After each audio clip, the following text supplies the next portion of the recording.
పత్రిక పరిశుద్ధ గ్రంథం నుండి కొరింథీయులకు రాసిన మొదటి పత్రిక 16వ అధ్యాయం 22వ వచనాన్ని నేను చదువుతున్నాను. ఎవడైనను ప్రభువును ప్రేమింపకుంటే వాడు శపింపబడునుగాక.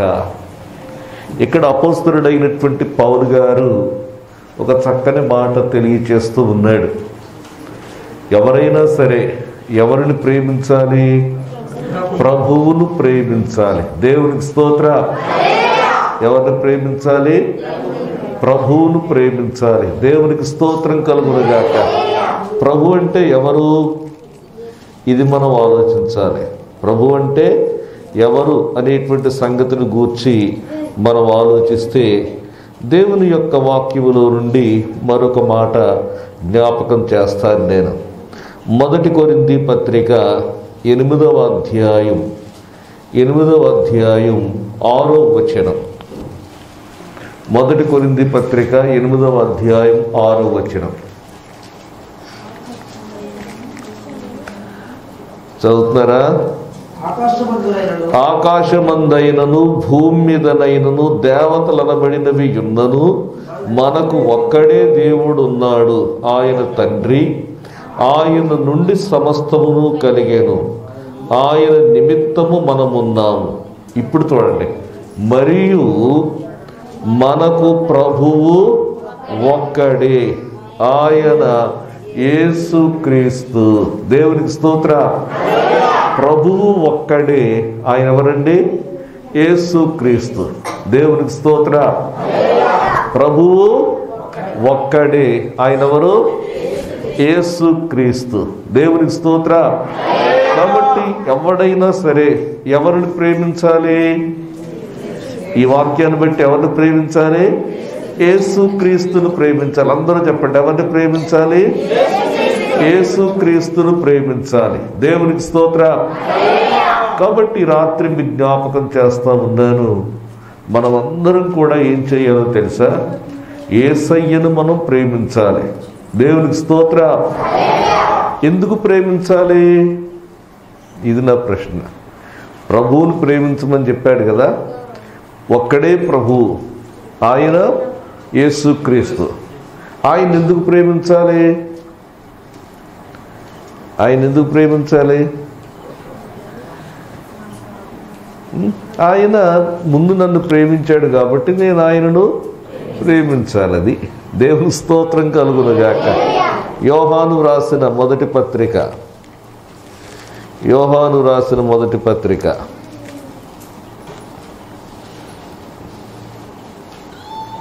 ఇక్కడ మనం గమనించినట్లయితే మరొక మాట మనం చూద్దాం. దేవునికి స్తోత్రం కలుగునుగాక.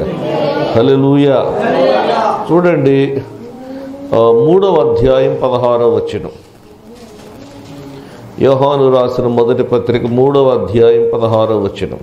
ఆయన మన నిమిత్తము తన ప్రాణము పెట్టెను గనుక దీని వలన ప్రేమ ఎట్టిదని తెలుసుకొనుచున్నాం. దేవునికి స్తోత్రం. హల్లెలూయా. కాబట్టి ఈ వాక్యములో మనం చూస్తున్నాం, ఆయన మన నిమిత్తము ప్రాణం పెట్టాడు కాబట్టి, ఆయన మనలను ప్రేమించాడు కాబట్టి మనం ఆయనను ప్రేమించుచున్నాం. దేవునికి స్తోత్రం కలుగునుగాక. హల్లెలూయా. 4వ అధ్యాయం 19వ వచనం. మొదటి యోహాను 4:19. ఆయనే మొదట మనలను ప్రేమించెను గనుక మనము ప్రేమించుచున్నాం. ఆయనే మొదట మనలను ప్రేమించాడు. మనలను ప్రేమించి తన ప్రాణం పెట్టాడు కాబట్టి మనము ఆయనను ప్రేమింపవలసిన వారమై ఉంటున్నాం, ప్రేమింపబద్ధులమై ఉంటూ ఉన్నాం. దేవునికి స్తోత్ర.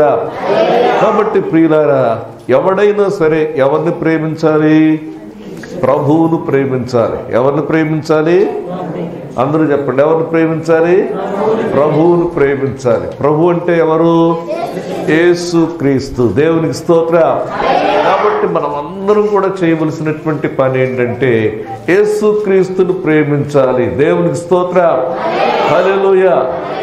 యేసు ప్రభువుని మీరు ప్రేమిస్తున్నారా చెప్పండి నాకు. ప్రేమిస్తున్నాం ఉన్నవాళ్ళు ఎంతమంది ఉన్నారు? ప్రేమిస్తున్నామంటే ఏం చేయాలి చెప్పండి? హల్లెలూయా చెప్పాలా? యేసయ్యను నేను ప్రేమిస్తున్నాను అని అన్నాను అనుకో, నేను చేయవలసిన పని ఏంటి ఏమ్మా?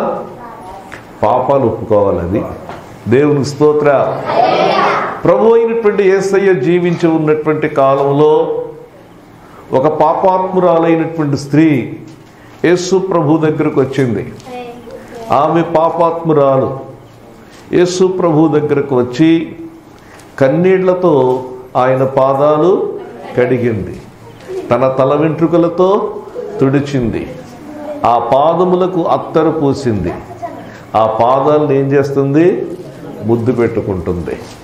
ఇన్ని పనులు చేసింది కదా. అప్పుడు యేసయ్య ఏమన్నాడో తెలుసా? ఈమె నన్ను చాలా ఎక్కువ ప్రేమించింది అన్నాడు. అది దేవుని స్తోత్రం. ఈమె నన్ను చాలా ఎక్కువగా ప్రేమించింది కాబట్టి ఈమె యొక్క విస్తారమైనటువంటి పాపములన్నీ కూడా క్షమించబడ్డాయి. దేవునికి స్తోత్రం. యేసు ప్రభువుని ఎవరైతే ఎక్కువగా ప్రేమిస్తారో వారంతా ఆయన పాదాల దగ్గరకు వస్తారు.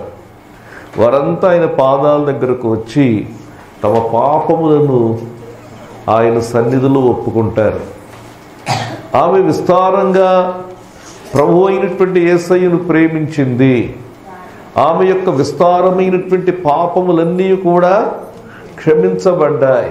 దేవునికి స్తోత్రం కలుగునుగాక, హల్లెలూయా. యేసయ్యను ప్రేమించడం అంటే అర్థం ఏంటంటే మనం ఆయన పాదాలను పట్టుకోవాలండి. దేవునికి స్తోత్రం. ఆయన పాదముల దగ్గరకు వచ్చి మన జీవితాన్ని ఒప్పుకోవాలి. దేవునికి స్తోత్రం. ఈమెను గూర్చి వ్రాయబడినటువంటి మాటలు చూస్తే పాపాత్మురాలు ఎందుకు ఏడ్చింది, యేసయ్య పాదాల దగ్గరకు వచ్చి ఎందుకు కన్నీరు కార్చింది అనేటువంటి ప్రశ్న మనం ఆలోచిస్తే ఆమె కన్నీరు కార్చడానికి గల కారణం ఏంటంటే తన కోసం కన్నీరు కార్చింది కానీ యేసయ్య కోసం కన్నీరు కార్చలేదు కదా. చాలామంది యేసు ప్రభువు కొరకు ఏడ్చేవారు ఉంటారు కానీ వారి కోసం వాళ్ళు ఏడ్చేవాళ్ళు చాలా తక్కువ మంది ఉంటారు. చాలామంది ప్రభు అయినటువంటి యేసును గూర్చి ఏడుస్తారు. బల్లారాధన సమయంలో ఆయన శిలువ శ్రమలను జ్ఞాపకం చేసుకుంటూ కన్నీరు కార్చేవాళ్ళు చాలామంది ఉంటారు. దానికంటే కూడా ముఖ్యంగా నీ పాపముల నిమిత్తమై నువ్వు కన్నీరు కార్చావా అనేటువంటిది ప్రశ్న. యవ్వన బిడ్డలారా, మీ జ్ఞాపకం చేస్తా ఉన్నాను నేను. ఎప్పుడైనా ఈ పని మీరు చేశారా? యేసు ప్రభు దగ్గరకు వచ్చి, ప్రభువా నేను పాపిని నైనా, నీవు పరిశుద్ధుడైనటువంటి దేవుడవు, నేను పాపిని, నన్ను కనికరించు ప్రభువా, నా పాపములు నీ సన్నిధిలో ఒప్పుకుంటున్నాను అని చెప్పి ఆయన సన్నిధిలో నీ పాపములను ఒప్పుకున్నటువంటి అనుభవం ఉందా? ఈమె విస్తారంగా ప్రేమించిందని ప్రభు అయినటువంటి యేసయ్య ఆమెను గూర్చి అన్నట్లుగా మనం చూస్తూ ఉన్నాం. నీవు నన్ను ఎక్కువగా ప్రేమించావు కాబట్టి నీ యొక్క ఎక్కువైన పాపాలన్నీ కూడా క్షమించబడ్డాయి. ఇది యేసయ్యను ప్రేమించడం అంటే అర్థం ఏంటంటే కానుకలు ఇవ్వడం కాదు. యేసయ్యను ప్రేమించడం అంటే ఎన్నో చేస్తారు కదా, పాటలు పాడేవాళ్ళు ఉంటారు. అన్నిటికంటే ముఖ్యంగా పాపాలు ఒప్పుకోవడం చాలా ముఖ్యం. అది దేవుని స్తోత్రం కలుగునుగాక, హల్లెలూయా.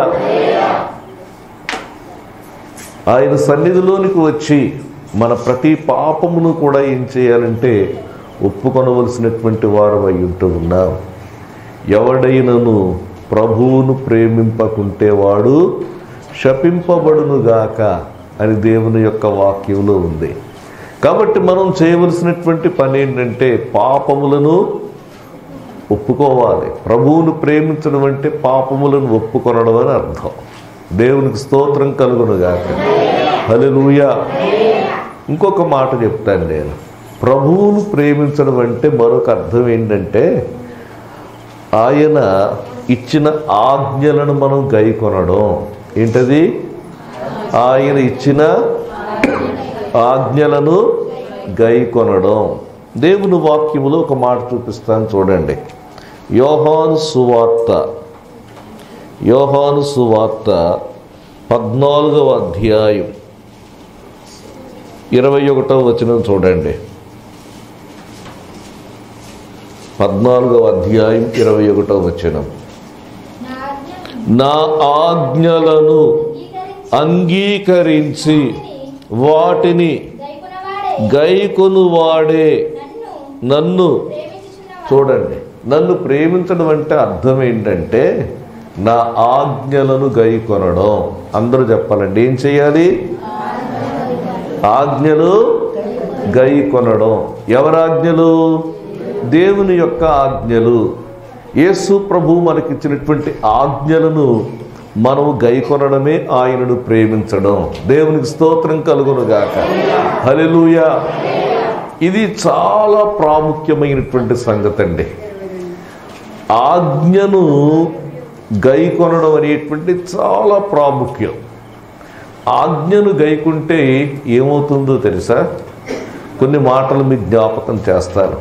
కొంతమందికి ఆజ్ఞలంటే ఇష్టం ఉండవు, కానీ ఆజ్ఞను గనక గైకుంటే ఎంత మేలుంటుందో మీకు చెప్తాను చూడండి. అప్పుడు ఆజ్ఞ ఏమిటో తెలియచేస్తాను.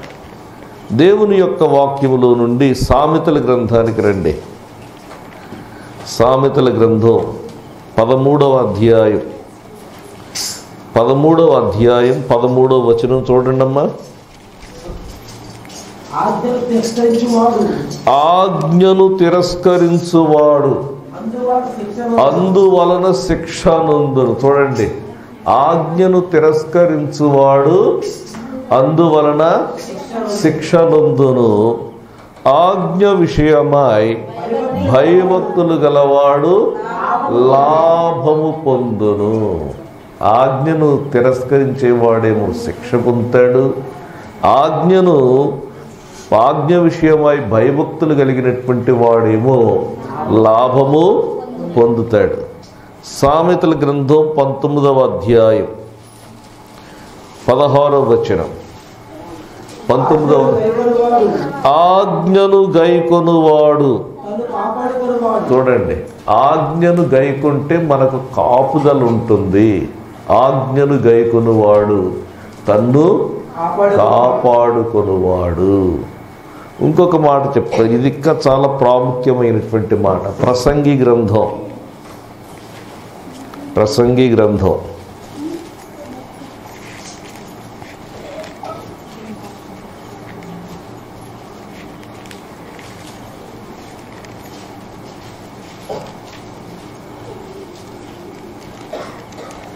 8వ అధ్యాయం 5వ వచనం. ధర్మమును ఆచరించు వారికి కీడేమీ సంభవించదు. ఇక్కడ ఆ ధర్మము అనేటువంటి మాట ఉంది కదా, ఈ మాటకు మరొక తర్జుమాలు ఏముందంటే ఆజ్ఞను శిరసావహించు వానికి కీడేమీ సంభవించదు. దేవునికి స్తోత్రం. ఇప్పుడు మీకు అర్థమైందా? ఆయనను ప్రేమించడం అంటే అర్థం ఏంటంటే ఆయన ఆజ్ఞను గైకొనుట. ఇప్పుడు ఆయన ఆజ్ఞ ఏంటో చెప్తాను మీకు. దేవుడు మనుషులందరికీ కూడా ఒక ఆజ్ఞ ఇచ్చాడు. సర్వలోకములో ఉన్నటువంటి సమస్త మానవాళికి ఒక ఆజ్ఞ ఇచ్చాడు. ఈ ఆజ్ఞ చెప్తాను అందరికీ అన్నమాట. ఇక్కడ కూర్చున్న మీ అందరికీ, బయట ఉన్నటువంటి వారికి, ఈ వాక్యం వింటున్నటువంటి వారికి, సర్వలోకములో ఉన్నటువంటి మనుషులందరికీ ఒకే ఒక ప్రాముఖ్యమైనటువంటి ఆజ్ఞ ఇచ్చాడు. ఈ ఆజ్ఞ ఏంటో చెప్తాను నేను. దేవుని స్తోత్రం కలుగునుగాక. ఈ ఆజ్ఞను కనుక మీరు గైకుంటే మీకు లాభం కలుగుతుంది. ఈ ఆజ్ఞను కనుక మీరు గైకుంటే మీకు కీడు సంభవింపదు. ఈ ప్రాముఖ్యమైనటువంటి ఆజ్ఞ ఏంటో మీకు చూపిస్తాను. దేవుని వాక్యంలోనికి రండి. అపోస్తుల కార్యముల గ్రంథం 17వ అధ్యాయం 30వ వచనం చూడండి. 17వ అధ్యాయం 30వ వచనం. ఆ అజ్ఞాన కాలమున దేవుడు చూచి చూడనట్టుగా ఉండెను. ఈ మాటలు గమనించండి. ఇప్పుడైతే అంతటను అందరును మారు మనసు పొందవలెనని మనుష్యులకు ఆజ్ఞాపించుచున్నాడు. మనుషులందరికీ ఇచ్చినటువంటి ఆజ్ఞ అన్నమాట ఇది. మనుషులందరికీ దేవుడు ఇచ్చినటువంటి ఆజ్ఞ ఏంటంటే అందరూ కూడా ఏం పొందాలంట? అందరూ చెప్పాలి. ఏం పొందాలి? చెప్పాలి. పిల్లలు మీరు చెప్పాలి. ఏంటిది? మారు మనసు. ఏంటది? మారు మనసు పొందకున్న చేరరు పరలోకము. మారు మనసు పొందకున్న చేరరు పరలోకము.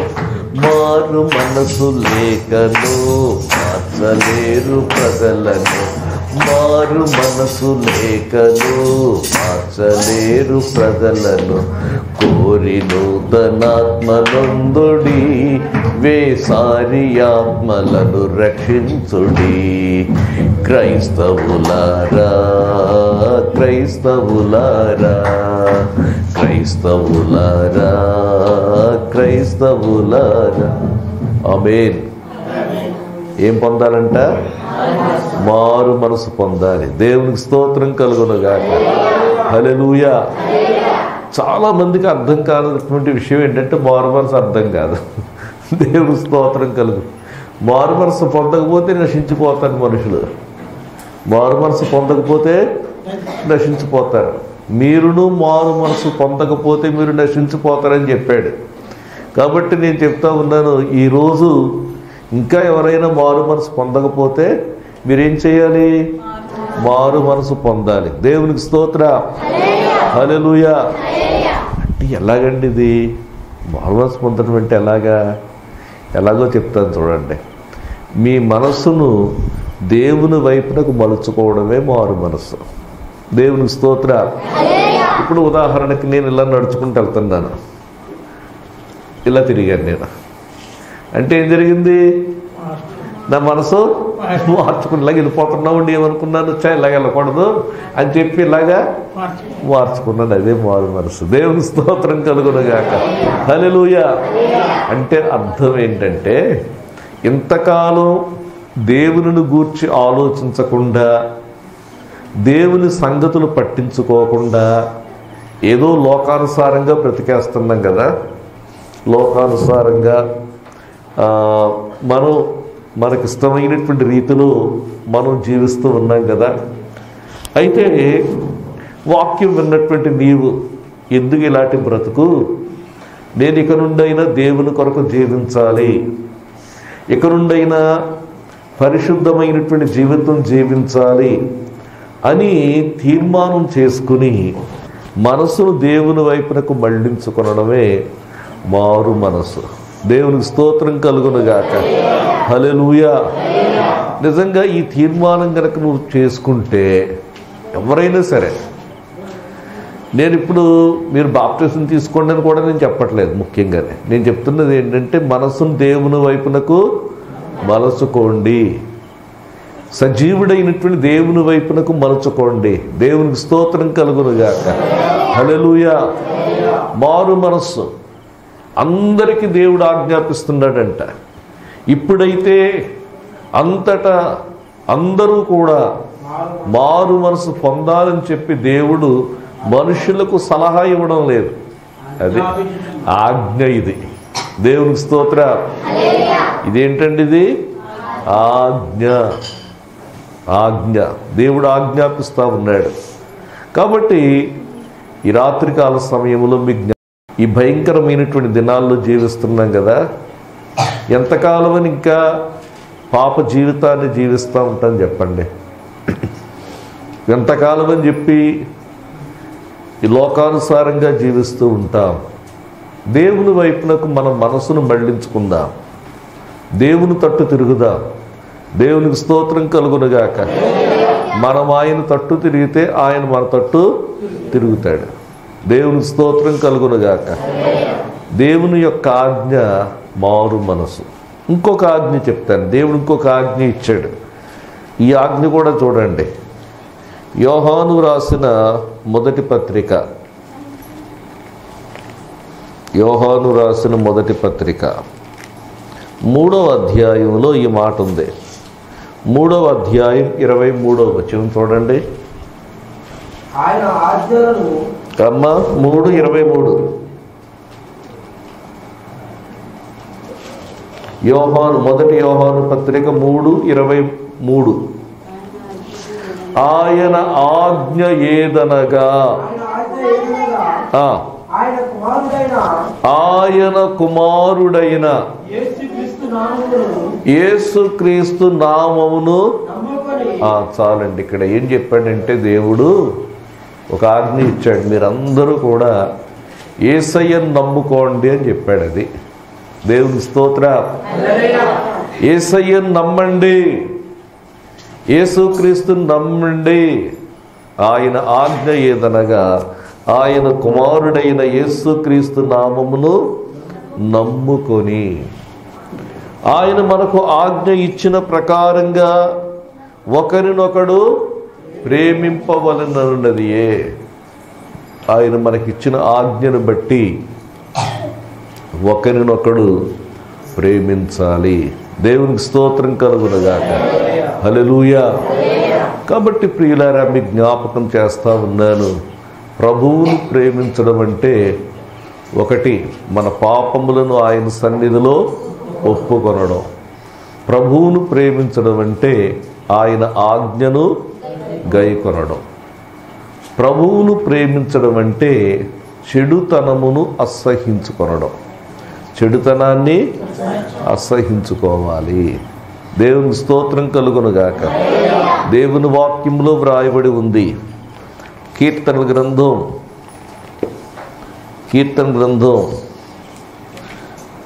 97వ కీర్తన 10వ వచనం చూడండి.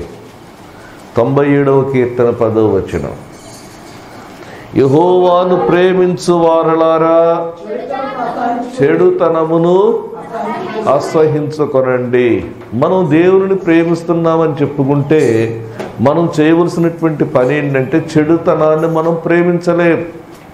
చెడుతనాన్ని, దేవుడు ద్వేషించేటువంటి దానిని, దేవుడు అసహించుకునేటువంటి దానిని మనం ఏం చేయాలంటే ద్వేషించాలి. దేవుని స్తోత్రం.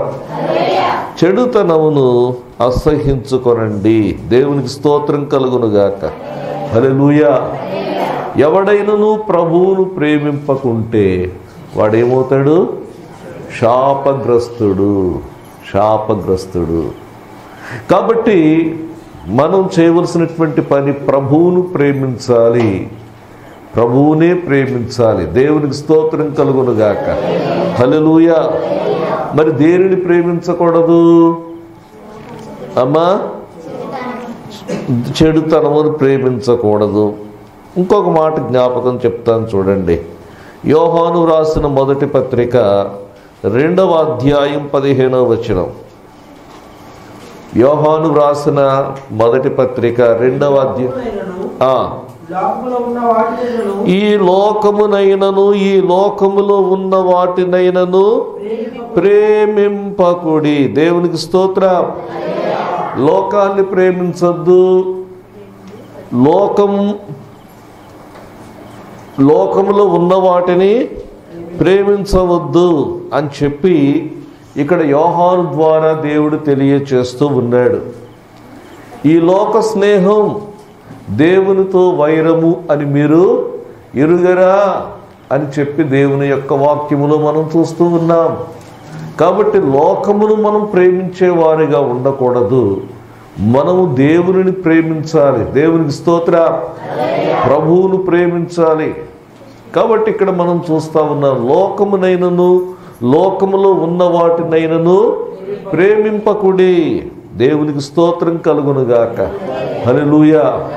కాబట్టి మనం ప్రభువునే ప్రేమించే వారిగా ఉండాలనేటువంటి మాటను మీకు తెలియచేస్తూ ఉన్నాను. ప్రభువును ప్రేమించుట ద్వారా ఏమిటి మనకు? దేవునికి స్తోత్రం కలుగునుగాక. ఎవడైనా సరే ప్రభువును ప్రేమిస్తున్నాడంటే దేవుడు ఏం చేస్తాడో తెలుసా? వారిని ఆస్తికర్తగా చేస్తాడు. సామెతల గ్రంథం 8వ అధ్యాయం 21వ వచనంలో వ్రాయబడినటువంటి మాట, నన్ను ప్రేమించు వారిని ఆస్తికర్తలుగా చేయుదును, వారి నిధులను నింపుదును. దేవునికి స్తోత్రం. దేవుడు చాలా చక్కని వాగ్దానం చేస్తా ఉన్నాడు. ఎవరైతే నన్ను ప్రేమిస్తారో వారిని నేను ఆస్తికర్తలుగా చేస్తాను. దేవునికి స్తోత్రం.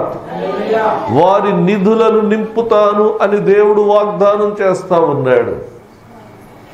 కాబట్టి మన యొక్క జీవితంలో ఒక నిర్ణయం చేసుకోవాలండి. ప్రభువా, నిన్నే నేను ప్రేమిస్తాను అని ఒక నిర్ణయం చేసుకోవాలి. ఇంకొక మాట జ్ఞాపకం చేస్తాను. దేవుని ప్రేమిస్తేనంట ఏమవుతుందో ఇంకో మాట చెప్తాను చూడండి. దేవునికి స్తోత్రం కలుగును గాక. న్యాయాధిపతుల గ్రంథం 5వ అధ్యాయం 31వ వచనం చూడండి. న్యాయాధిపతులు 5:31. యెహోవా నీ శత్రువులందరూ అలాగునే నశించెదరు. ఈ మాట గమనించండి. ఆయనను ప్రేమించువారు బలముతో ఉదయించు సూర్యుని వలె నుందురు. దేవునికి స్తోత్రం. ఆయనను ప్రేమించుట ద్వారా బలం. దేవునికి స్తోత్రం. కాబట్టి మనము ప్రభువును ప్రేమించాలి. దేవునికి స్తోత్రం. హల్లెలూయా. ఆయనే మన ప్రేమకు పాత్రుడు.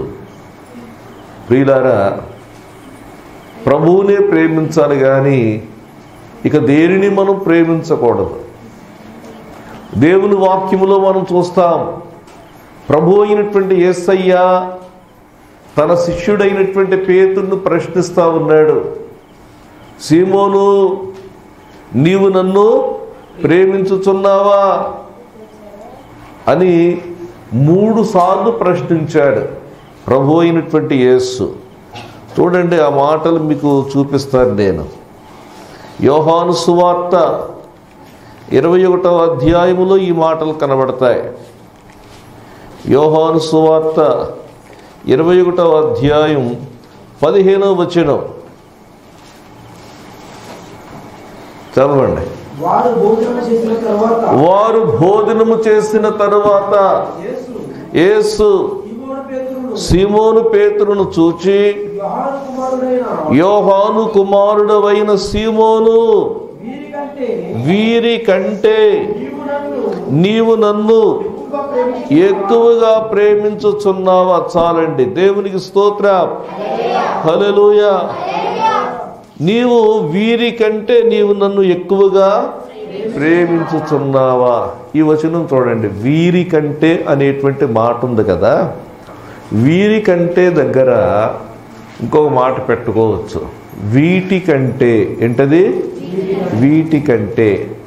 వీటి కంటే అంటే అర్థం ఏంటంటే, యేసయ్య ఈ ప్రశ్న వేస్తూ ఉన్నటువంటి సమయంలో పేతురు ఏం చేస్తున్నాడంటే తన వృత్తిలోనికి వెళ్ళిపోయాడు. పేతురు యొక్క వృత్తి జాలరి. నీ వృత్తి కంటే, నీ జీవనోపాధి కంటే నీవు నన్ను ఎక్కువగా ప్రేమిస్తున్నావా? ఇది ప్రశ్న అండి. దేవునికి స్తోత్రం. పని మానేసి నేను దేవుని సన్నిధికి వెళ్తే నన్ను ఎవరు పెంచుతారండి అని ప్రశ్నేస్తాం కదా మనం దేవుని కంటే మన జీవనోపాధిని ఎక్కువ ప్రేమిస్తాం మనం. అయితే ఇదే ప్రశ్న నీకు ఎదురయ్యిందనుకో, నీ జీవనోపాధి కంటే ప్రభువుని ఎక్కువ ప్రేమిస్తున్నావా?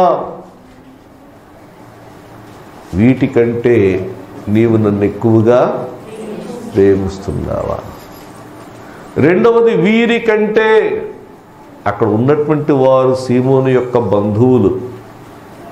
నీవు నీ బంధువులను ప్రేమించిన దానికంటే నీవు నన్ను ఎక్కువగా ప్రేమిస్తున్నావా?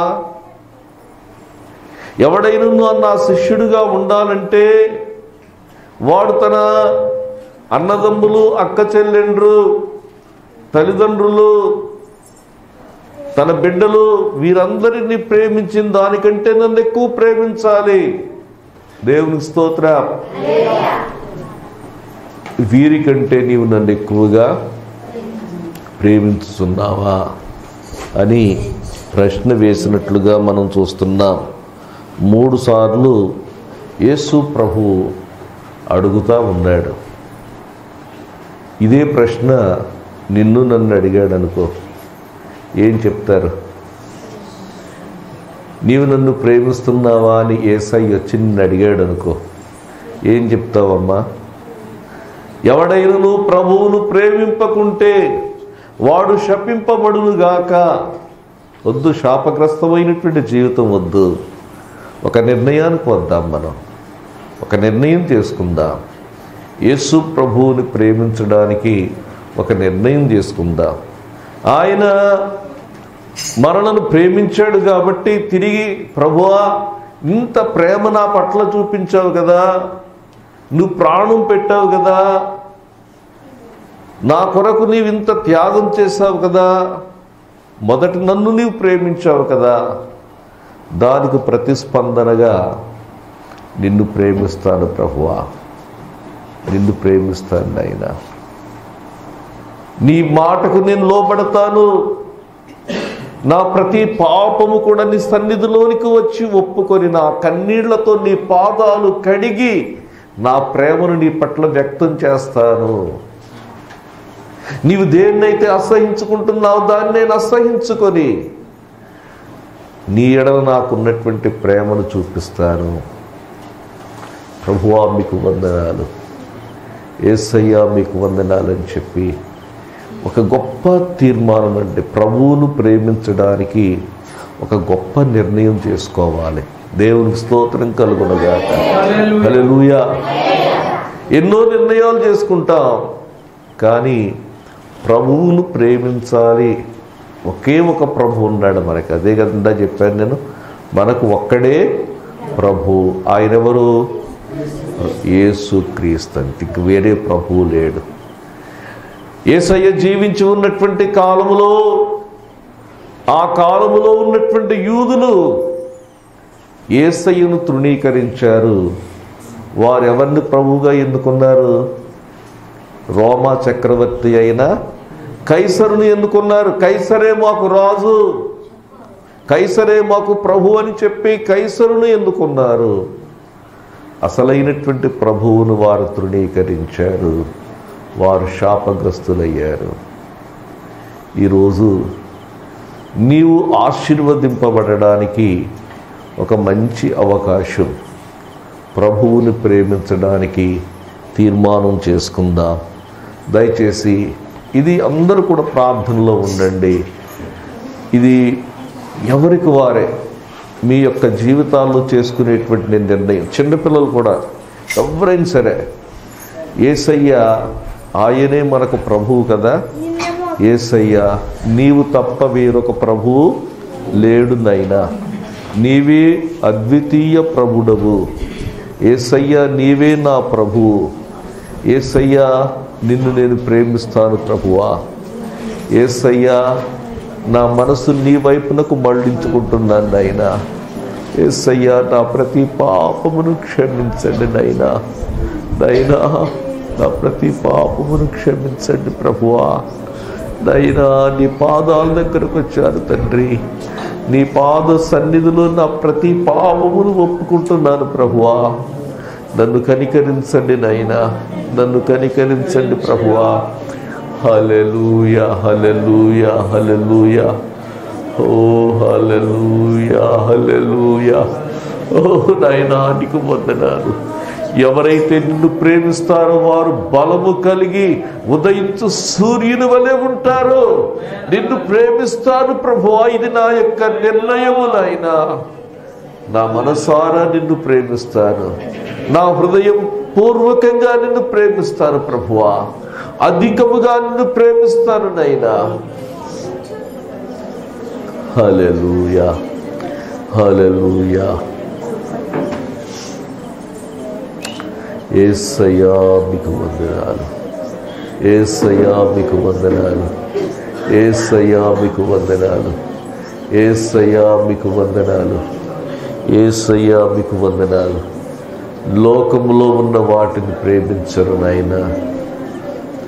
నైనా లోకములో ఉన్న వాటిని నేను ప్రేమిస్తూ ఉన్నట్లయితే, లోకాశలు ఇంకా నా హృదయములో ఉన్నట్లయితే నన్ను కనికరించండి. హృదయపూర్వకంగా నిన్ను ప్రేమిస్తాను. హల్లెలూయా, హల్లెలూయా. నా పూర్ణ హృదయంతో నిన్ను ప్రేమిస్తాను. ప్రభువా మీకు వందనాలు.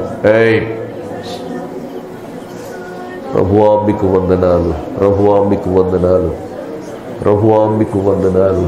దర్శించునైనా, దర్శించునైనా, తాకండి ప్రభువా. నైనా నైనా నిన్ను ప్రేమిస్తాను ప్రభువా.